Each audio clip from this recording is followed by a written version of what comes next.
오늘은 예루살렘에 예수님이 승리에 입성하는 그 말씀을 이제 나눕니다. 요한복음 12장은 주님께서 죽음을 통하여 승리를 나타내시는 그 놀라운 일을 이제 보여주고 있습니다. 예수님께서는 한 알이 밀알이 땅에 떨어져 죽으면 많은 열매를 맺는다고 말씀하셨습니다. 죽음을 통하여 승리를 얻는 것입니다. 사람은 죽기를 싫어서 발버둥 치는데 우리는 죽어야 산다는 그런 역설의 진리를 우리가 깨닫고 있습니다. 실상에 있어서 우리 삶에 있어서도 죽음과 같은 그런 어려움으로 열심히 일하고 또 학생들은 그와 같이 자기 생명의 쾌락을 누리지 아니하고 열심으로 공부해야 시험에 합격하고 좋은 성적을 얻을 수 있는 것입니다. 그러므로 이 땅에 죽음을 통하여 생명을 얻는다는 그런 하나님의 역사가 전혀 우리가 못 깨닫는 것은 아닙니다.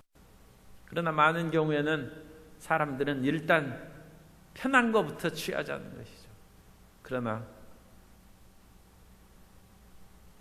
특히 젊은 사람들의 경우에는 어려운 것을 선택하는 것이 나중에 좋습니다. 식사를 할 때는 맛있는 것부터 먼저 드시고, 왜냐하면 맛있는 것을 제일 나중에 먹으면 과식하게 되어서 몸에 좋지 않습니다. 그러니까 식사를 할 때는 제일 좋은 것부터 드심으로 이미 맛있는 거 다 먹었으니까 먹기 싫다 해서 소식하는 것이죠. 식사할 때는 제일 좋은 것을 먼저 드셔야 되고, 일을 할 때는 쉬운 거 어려운 것이 다 나에게 주어진 과제다 하면 어려운 일을 하는 것입니다. 회사에서도 가장 어려운 부분을 선택해서 일한 사람이 능력을 발휘하면 그 사람은 절대 못 쫓아냅니다. 왜냐하면 그 일은 아무나 할 수 없기 때문입니다. 예수님은 죽음을 통하여서 우리에게 생명을 나타내시는데, 예수님께서 죽음의 그런 장례를 치르는 그 상징으로 우리가 어제는 마리아가 향유를 예수님께 부어서 그 향유 냄새가 온 집에 가득했다고 했습니다. 그런데 마가복음에서는 나의 복음이 전파되는 곳마다 이 여인이 행한 일도 기억하게 한다고 했습니다. 그것은 사실은 마리아에 대한 그런 칭찬임과 아울러 예수님의 죽으심을 기억하게 한 것이 이 향유 사건입니다. 그러므로 예수님 앞에 그 순전한 나드 향유를 깨뜨려서 온 집에 향기가 가득한 것이 온 지구가 집입니다. 이 우주는 하나의 집입니다. 하나의 코스모스 집입니다. 그러므로 오이코네라는 그런 집이란 뜻이 온 지구촌이라고 그러죠. 이 집입니다. 그런 것처럼 예수 그리스도의 죽음의 향기가 죽음으로 말미암아 모든 인류를 구원하는 역사가 온 세계에 가득한다. 향내가 온 집안에 가득한 것처럼 예수님의 죽으심으로 말미암아 절망과 좌절에 처한 사람들에게 생명의 역사가 이루어지는 것이 온 세계에 가득할 것이다. 그런데 오늘의 말씀에서는 그 핵심은 평화의 왕이신 예수님입니다. 예수님께서는 로마 제국에 의해서 온 지중해 세계가 평화를 얻었습니다. 그래서 팍스 로마나, 로마에 의한 평화입니다. 그런데 로마에 의한 평화는 힘의 평화입니다. 지중해의 모든 세계를 정복함으로 말미암아 이제는 전쟁이 그치고 모든 지역에 소통이 원활하게 됐어요. 왜냐하면 무력으로 로마가 지배하고 있기 때문입니다. 그러나 예수님께서는 로마의 지배를 상징하는 말을 타지 아니하시고 나귀, 그것도 나귀 어린 새끼를 타시고 예루살렘에 입성하심으로 평화의 왕이라는 거죠. 그러므로 우리 크리스찬들은 절대 죽이고 싸우는 일에 앞장서서는 안 됩니다. 구약적인 성전의 그런 전쟁이 물론 있긴 합니다만 주님께서 자기를 버리고 죽음으로 영광을 받으시고 예수님의 그런 말씀을 쫓아서 실행한 프란치스코 같은 그 성 프란치스코의 기도에 보면 자기를 버리고 죽음으로 영생을 얻는다. 크리스찬은 이해하고 용서하고 자기가 낮아짐으로 말미암아 평화를 얻는 것이고 그것으로 말미암아 생명을 얻는 것입니다. 그것이 예수님의 죽음의 특징입니다. 예수님께서 예루살렘에 들어가실 때 수많은 사람들이 예수님을 옹호하면서 찬양을 이제 부릅니다. 9절에 보면 유대인의 큰 무리가 예수께 여기 계신 줄 알고 오니, 그래서 이 6월절의 순례계 때 수많은 디아스포라 유대인들이 예루살렘 성전에서 6월절을 이제 지키기 위해서 오는데, 죽은 나사로를 살린 그 놀라운 일, 그것도 예루살렘에서 가까운 베다니에서 일어난 사건이니까, 아니 죽은 지 나흘이나 되어서 그야말로 시체가 부패했는데도 불구하고 예수님께서 그 사람을 살렸다는 그 소식이 온 예루살렘에 퍼졌고, 그 예수님을 위대한 선지자를 만나고, 또 그러면 나사로가 죽었다가 살아났는데 도대체 어떻게 생긴 사람인지 그것을 보려고 몰려든 것입니다. 인기가 예수님께 모여드는 것이고, 또 나사로에 대한 관심이 지대하므로 유대의 종교 지도자들은 그것을 싫어합니다. 왜냐하면 자기들이 종교의 최고 지도자요 권위를 가졌는데 예수님께 사람들이 몰려가면 자기들이 그 지위에서 빼앗길까 두려워했기 때문이라고, 요한복음 11장 48절 우리가 전에 봤습니다만 48절에 보면, 만일 그를 이대로 두면 모든 사람이 그를 믿을 것이요 그리고 로마인들이 와서 우리 땅과 민족을 빼앗아 가리라. 그래서 이 대제사장들의 관심은 자기들이 누리는 기득권입니다. 오늘날 사실 싸움은 기득권 싸움, 밥그릇 싸움이라고 그와 같이 얘기하지 않습니까? 우리가 밥을 먹어야 되니까 밥그릇을 빼앗길 수는 없죠. 그러나 그 밥그릇이 자기가 먹을 만큼 충분하면 나눠 먹어야 되는데, 그것을 끝까지 움켜쥐려고 생각하면 이제 큰 문제. 엊그제는 어떤 그런 그 정치인이 이전의 민주화 투쟁을 하던 세대는 이미 기득권이 되었다. 나는 이제 그와 같이 진보 투쟁하던 그런 시대에서 나는 물러나고자 한다. 왜냐하면 이미 이전의 그와 같이 아무것도 없이 맨손으로 자유와 민주와 나라를 위해서 일하는 사람들이 이제는 기성세대가 되어서 자기 기득권을 움켜쥐려는 밥그릇 싸움에 가담했기 때문에 그 순수함과 아름다움이 상실하고 퇴색되었다는 것을 비판한 그 내용을 보았습니다. 그런데 이제 종교적인 지도자 대제사장들이 자기 것을 움켜쥐려는 그런 기득권, 그것도 한국교회의 그런 상황이죠. 그래서 그런 세습 문제라든지 교회의 여러 가지 물질적인 문제가 기득권에 대한 그런 싸움입니다. 그래서 대제사장은 예수님의 진리에 대해서 관심이 없어요. 예수님을 제거함으로써 자기의 기득권을 움켜쥐려는 그 마음을 갖고 있습니다. 그러나 그런 기득권의 그런 문제에서 자유로운 일반 백성들은 예수님을 따르죠.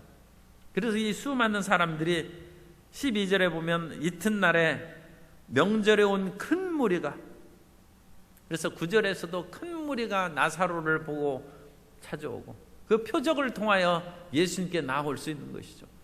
그리고 이제는 예수님을 보고 예수님을 믿으려고 이제 13절에 종려나무 가지를 가지고 맞으러 나가 외치되 호산나 찬송하리로다 주의 이름으로 오시는 이 곧 이스라엘의 왕이시오. 그래서 이 종려나무 얘기가 많이 나오는데 종려나무 그림을 뭐 아시는 분도 많이 있습니다. 한번 보도록 하겠습니다. 종려나무 또 영어로 써놨어요. 한글로 내가 바꿔준 파일을 늦게 보내나. 이 피닉스 팜이라고 해서 저것은 이제 불사조와 같은 그런 그 팜, 종려나무가 팜입니다. 팜추리라고 그럽니다. 팜. 그래서 종려나무는 세계 2,500종이나 있습니다. 그러니까 이 종려나무는 저렇게 좀 뭉뚱 짧은 그런 키의 종려나무도 있고, 다음에 보십시오. 전 데이트팜이라고 해서 그 대추야자 그 종려나무입니다. 그래서 저 열매가 얼마나 무겁게, 그야말로 저 열매에 있는 이 가지가 휘어져 부러질 지경이죠. 그리고 저 열매가 어찌나 단지 우리나라의 꿀을 그 쟁인 그런 대추 같아요. 그래서 저 대추야자는 대추하고 똑같이 생겼습니다. 그런데 우리나라 대추보다 좀 큽니다. 더 크고 굉장히 답니다. 이 그 건조 지역에서 나오는 그런 과일들은 대개 이제 답니다. 그래서 저런 것은 또 키가 작은 그런 종류인데, 다음에 보십시오. 저건 이제 엔게디에서 이제 제가 찍은 것인데, 이 엔게디는 그 사막입니다. 광야인데 광야에서 오아시스가 있어요. 물이 솟아 나오는 그 지역이 있어서 저기에는 저렇게 풀밭이 있고 나무가 있는데, 그 엔게디에 대해서는 아가서 1장 14절에 보면 나의 사랑하는 자는 내게 엔게디 포도원의 고베로아 송이로구나. 그래서 이 엔게디에 이런 과일을 많이 심고, 그러니까 이 마치 사막의 오아시스처럼 굉장히 사랑받는 그 지역이 이제 엔게디입니다. 그런데 우리가 가보면 별거 없어요. 왜냐하면 우리나라는 곳곳마다 물이 나오고 이렇게 자연이 많기 때문에 감격을 몰라요. 거기 가면 이런 시시하고 좁은데 무슨 뭐 이렇게 시편의 시가 나오고 가는. 그런데 광야에서 헤매고 사막을 헤매던 사람들이 이런 좁은 그런 지역에서 물이 솟아나오고 흐르고 저런 푸른 풀밭이 있고 나무가 있고 그런 거 보면 그야말로 감격해서 눈물이 핑 도는 거예요. 어찌 아름다운 세상이 있는가. 우리나라에 사는 사람들은 항상 감사하시기 바랍니다. 그래서 감사가 잘 안 생기면 할 수 없이 좀 비행기 값을 들여서 사막을 좀 갔다 와야 돼요. 그래서 거기에 황무지 그런 것을 보면 이 우리나라 대한민국이 얼마나 축복받은 나라입니다. 한 보름이나 뭐 열흘 정도 이제 이스라엘이라든지 요즘에는 이집트 네게브 시나이 반도 그런 지역을 잘 못 갑니다. 전에 그 테러 사건이 일어나고 그래서. 그런데 그런 지역을 한 일주일이나 열흘 그렇게 갔다 와가지고 한강을 보면 눈물이 납니다.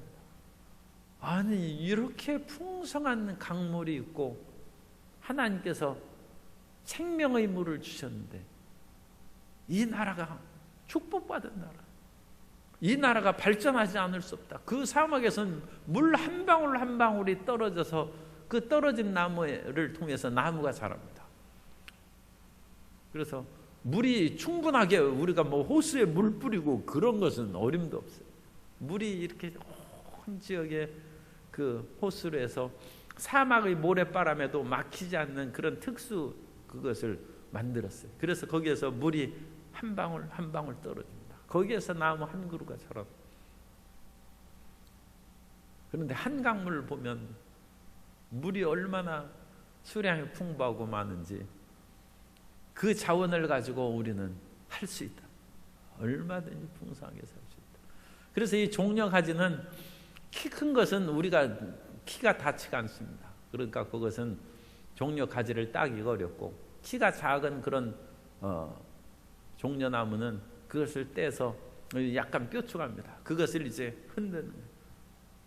그런데 종려나무 가지를 가지고 맞으러 나가 외칠 때, 그래서 이 종려의 호산나를 부른 것은 시편 118편 25절에 있는 그 말씀입니다. 시편 118편 25절에 보면 야여여 구하옵나니 이제 구원하소서.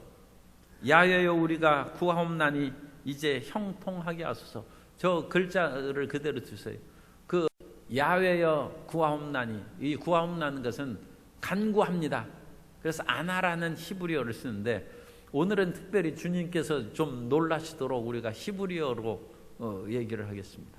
그래서 야훼는 우리는 야훼라고 부르지만 이스라엘 사람들은 하나님의 이름이기 때문에 그냥 주라는 아도나이라고 부릅니다. 그래서 야훼여 구하옵나니는 아나 아도나이입니다. 따라서 하세요. 아나 아도나이. 그래서 아나 아도나이는 구하옵소서. 주님 간구합니다. 그런 뜻입니다. 오늘 이 아침에 우리가 간구해야죠. 따라서 하세요. 아나 아도나이. 그 계속 글자를 놔두세요. 이제 구원하소서. 이제라는 것은 나라는 그 히브리어고 나. 구원하소서란 단어가 야사, 구원하다는 명령형으로 호시아라는 그런 단어를 씁니다. 그래서 이제 구원하소서는 우리말에는 이제가 앞에 있는데 히브리어로는 구원하소서 이제입니다. 그래서 구원하소서는 호시아, 뒤에는 나. 그래서 호시아 나, 그것이 이제 구원하소서. 따라서 하세요. 호시아 나. 그런데 이 호시아 나는 히브리어식으로 부른 것이고 그것을 빨리 하면 호산나예요. 그래도 주님이 자세히 들으시도록 우리 그냥 호시아나라고 하겠습니다. 호시아나. 그 이제 구원하소서. 딱 이제 합니다. 아나 아도나이 호시아나. 그것이 야훼여 구함나니 이제 구원하소서. 여기 짧죠? 아나 아도나이 하세요. 아나 아도나이 호시아나. 그 다음에 야훼여 우리가 구하옵나니. 그래서 이 아나라는 그것은 1인칭 단수로도 쓸 수 있고 복수로도 쓸 수 있어요. 그런데 이 뒷 부분에서는 복수로 번역했어요. 그래서 야훼여 우리가 구하옵나니. 그래서 이것은 똑같습니다. 아나 아도나이. 아나, 따라서 하세요. 아나 아도나이. 그 다음에 형통하게 하소서. 핫젤리합니다. 핫젤리하. 이제는 나라고 했죠. 핫젤리하 나. 핫젤리하는 우리가 지금 오늘 기도할 거예요. 형통하게 하소서. Send us prosperity입니다. 우리에게 형통함을 보내주셔서. 그렇게 이제 영어 성경에는 번역했어요. 형통하게. 따라서 하세요. 핫젤리하. 뒤에는 하는 좀 강한 하입니다. 하는 그 하입니다. 핫젤리하. 그 중동 사람 하는 그 강한 그런 흑발음입니다. 그래서 핫젤리하나 그런 단어인데 형통하게 하소서. 따라서 핫젤리하나. 우리가 기도하는 거예요. 우리를 구원하소서. 호시아나. 핫젤리하나. 이 시편 118편 25절을 세 번 이제 이것을 성전 성가대가 찬양할 때 거기에 있는 모든 남자들이 종려가지를 들고, 이 사실은 종려나무 가지만이 아니라 거기에다가 이 버드나무와 은매화, 은매화는 잘 모릅니다만 어쨌든 버드나무와 은매화를 가지를 같이 엮어서 만든 것을 룰라브라고 합니다. 그것도 이제 히브리어인데 룰라브라는 그런 다발을 만들어요. 그래서 이 룰라브를 흔들면서 호시아나 손을 드세요. 손을 세 번 해야 돼. 세 번.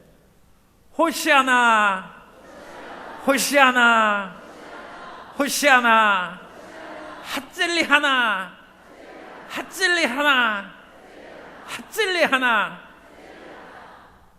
그게 이제 나를 구원하소서, 구원하소서, 구원하소서. 하나님 제발 형통케 하소서, 형통케 하소서, 형통케 하소서. 그래서 이스라엘 백성들이, 이 사람들도 그 아침에 가가지고 예배하면 그렇게 가지고 소리치는, 이 히브리 유대인들도 어마어마하게 큰 소리로 부르짖어 기도합니다. 우리 그야말로 통곡하며 부르짖는데 그야말로 성경에 있는데 온 마음을 다하고 힘을 다하여, 온 힘을 다하여, with all your strength. 쉐마의 말씀이죠. 넌 마음을 다하고 뜻을 다하고 힘을 다하여. 그래서 온 힘을 다하여. 우리 성경 번역을 좀 그렇게 강조했으면 좋겠어요. 그래서 온 힘을 다하여 부르짖는. 그리고 그게 순복음이에요. 이 순복음의 뿌리가 이 원래 성경입니다. 그냥 우리가 조용하고 그런 기도도 물론 드려야 됩니다만 그 열정은 그 말할 수 없어요. 우리가 열정적으로 부르죠. 열정. 그래서 온몸의 열정이 속에 있는 가장 깊은 곳에서 나오는 힘으로 하나님 앞에 부르죠. 그것이 호시아나, 호산나. 그래서 그것을 이제 영어로 그냥 호산나라고, 호시아나. 하나님 구원하소서. 핫질리 하나 형통케 하소서. 그래서 예수님께서 이제 그 예루살렘에 이제 입성하시는데 이 예수님을 그 시편 118편 25절과 26절은 이제 메시아로 그와 같이 많이 해석합니다. 물론 일반적으로는 성전에 들어오는 순례객들을 향하여 부르는 그런 환영인사입니다. 환영인사인데 그 환영인사의 그 중요한 상징성은 메시아가 오실 때 우리가 그와 같이 함께 외치고 부를 것이라는 것입니다. 그런데 예수님께서 죽은 나사로를 살리고 수많은 기적을 행하셨으므로 이 예수님이 바로 메시아가 아닌가. 이제 우리 살았다는, 우리를 억압하고 세금 거두고 우리를 괴롭게 하는 로마를 물리칠 메시아가 오셨다. 그래서 그 사람들이 종려나무 가지를 들고 호산나로 외치고 호시아나 호시아나 외치고, 그 말을 듣고 이제 대제사장들은 기분 나빠가지고 바리새인들이 당신 제자들이 이 말한 것을 멈추소서. 그러자 또 주님께서는 만일 저들이 소리를 멈추면 돌들이 소리를 지를 것이다. 예수님께서 메시아이심을 드러내시는 그런 말씀입니다. 그런데 여기에서 이제 중요한 차이가 있어요. 로마도 지중해 세계를 정복했는데 로마는 말을 타고 정복해요. 이 말은 전쟁을 상징합니다. 그래서 말을 많이 구하려 애굽에 내려가지 말라고 그랬어요. 그것은 전쟁 준비에 왕은 혈안이 되고 힘쓰지 말라는 것입니다. 그런데 예수님께서는 말을 타고 예루살렘에 들어가는 것이 아니라 나귀 새끼를 타고 들어요. 이 나귀가 제대로 잘 걷지도 못해 띠뚱거리면서 가니까 이게 전쟁의 늠름한 그런 영웅 그런 모습이 아니죠. 예수님께서는 나귀를 타고 가셨다. 제자들도 어찌 나귀를 타러 가시느냐 이해를 잘 못했어요. 그런데 예수님이 죽으시고 부활하신 후에야 깨달았어요. 16절에 보면 제자들은 처음에 이 일을 깨닫지 못하였다가 예수께서 영광을 얻으신 후에야, 예수님께서 영광을 얻으셨다는 것은 죽으시고 부활하신 것입니다. 영광은. 그래서 예수님의 십자가의 죽음은 영광입니다. 그래서 예수님께서는 사람은 죽으면 끝이죠. 그런데 우리는 예수 그리스도의 십자가를 항상 우리가 짊어지고 예수님의 죽음을 우리가 항상 마음에 기억하는 것은 부활이 있기 때문입니다. 그래서 예수님의 죽음은 영광입니다. 그래서 예수님께서 영광을 얻으신 후에야 예수님이 죽으시고 부활하시고 더 길게 얘기하면 승천하시고 하나님 보좌 우편에 앉으신 그 모든 일을 통해서 예수님은 평화의 왕으로 오신 것입니다. 제자들도 처음에는 그것을 잘 이해를 못했어요. 그래서 예수님께서 예루살렘에 입성하면 왕이 되시면 저를 좌우에 세워주소서. 그래서 자기들도 출세할 생각을 했어요. 예수님께서 그러니까 너희가 나의 마시는 잔을 마실 수 있겠느냐? 우리가 왜 못 마십니까? 그건 죽음의 잔이요 예수님의 희생인데 너희가 과연 그렇게 할 것이다. 예수님의 제자들도 희생과 죽음으로 주님을 따르는 것이라는 것을 가르쳤는데 그 당시 대답하던 요한과 야고보는 그런 것은 몰랐겠죠. 그러나 어쨌든 간에 그 후에라도 주님의 그 말씀하신 뜻을 깨닫고 십자가의 길을 걸어가는 것입니다. 그런데 제자들은 전쟁의 영웅으로 로마를 물리치고 승리에 입성하실 예수님을 그렇게 생각했다가 예수님이 가신 후에 아무 일도 없었어요. 그리고 나서 오히려 예수님만 십자가에 못 박혀 죽으셨어요. 그럼 예수님께서 예루살렘에 승리의 입성을 하고 호세아나 우리를 구원하소서 부르짖는 그 부르짖음은 도대체 무엇인가? 핫젤리 하나 우리를 형통하게 하소서. 무슨 형통함이 있는가? 우리는 죄에서 자유함을 얻었고 마음의 불안과 절망에서 위로와 해방을 얻었고 하나님과 원수된 관계에서 하나님의 자녀로 받아들이시는 축복을 받은 것입니다. 그것이 예수님께서 이루시는 나귀를 타고 평화의 왕으로 입성하신 것입니다. 그것을 언제 깨달았느냐? 예수님이 십자가에서 죽으시고 부활하셔서 영광을 얻으신 후에 비로소 제자들이 깨달았다. 그런데 사람들은 아직 제자들도 몰랐으니까 일반 사람들은 더 모르죠.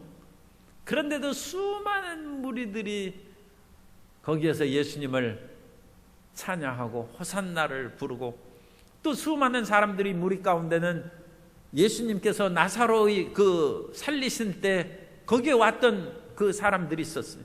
그 사람들이 증언한 내 눈으로 똑똑히 봤다는 그 증언, 전도죠. 그것을 통하여 더 많은 사람들이 정말로 우리에게 메시아가 오셨구나 부르짖는 소리가 그야말로 천지를 진동하는 거예요. 바리새인들이 그 말을 듣고 기가 죽었어. 우리가 예수님을 죽이려고 또 나사로까지 죽이려고 하지만 우리가 하는 일이 쓸데없다는 거예요. 우리가 하는 일이 아무 필요 없게 됐다. 보라, 온 세상이 그를 따르는도다. 이것도 요한복음에 나오는 반어적인 강조입니다. 온 세상이 예수님을 따를 것이라고 요한이 자기 입으로 얘기하면서 성경을 쓴 것이 아니라 예수님을 적대하는 바리새인의 입에서 그 말이 나옵니다. 그래서 요한복음은 아주 그런 점으로는 상징성과 어려움이 좀 있는지, 예수님이 온 사람을 위하여 죽으셨다는 것도 예수님을 십자가에 못 박은 가야바 입으로 얘기하게 합니다. 참 이 독특한 문학적 기법을 쓰고 있습니다. 그러나 우리가 깨달아야 되는 것은 온 세상이 예수님을 따른다는 거죠. 그리고 영광을 받으신 예수님께서는 오늘도 호시아 나는 나옵니다. 지금 호시아 구원하소서, 나 지금 구원하소서. 그러니까 호산나라는 것은 지금 구원하소서, 그런 부르짖음입니다. 명령형으로 호시아나, 주님 나를 지금 구원하소서. 핫젤리 하나, 그것은 형통케 하소서. 주님 제발 우리에게 send us prosperity, 우리에게 형통을 보내주옵소서. 오늘 우리가 형통함을 받고 이 나라와 민족도 구원하고 이 나라와 민족이 제발 형통하게 해달라고 우리 기도하는 이 아침 시간이 되기를 바랍니다.